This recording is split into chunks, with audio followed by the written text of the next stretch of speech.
हर इंसान की जड़ें उसके अतीत में होती हैं। हम जो हैं हमारे पूर्वजों की वजह से हैं।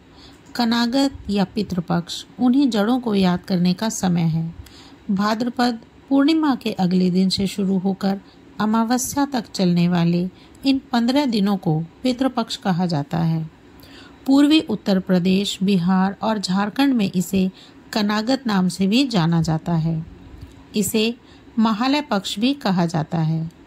यह समय पितरों यानी पूर्वजों को याद करने, उनके प्रति आभार प्रकट करने और श्राद्ध, तर्पण जैसे कर्म करने के लिए माना जाता है।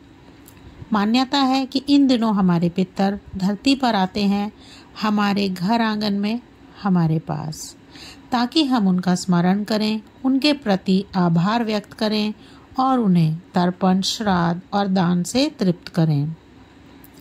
महाभारत में उल्लेख है कि भीष्म पितामह ने युधिष्ठिर को पितृपक्ष और श्राद्ध का महत्व समझाया था।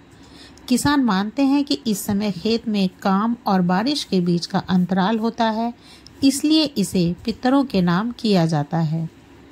पितृपक्ष में चावल, तिल, जल और पवित्र मंत्रों से पितरों को अर्पण किया जाता है।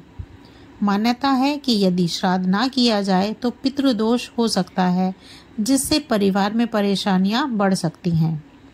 पितरों को प्रसन्न करने के लिए गया जी में पिंडदान करना विशेष पुण्यकारी माना जाता है।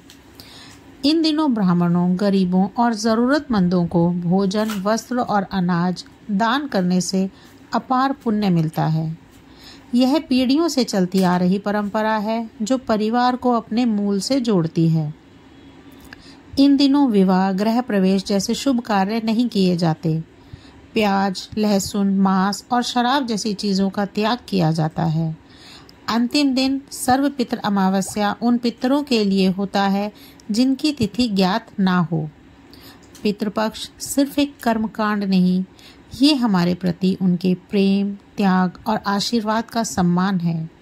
जब हम पितरों को तृप्त करते हैं तो वे हमें सुख, समृद्धि और सुरक्षा का आशीर्वाद देते हैं।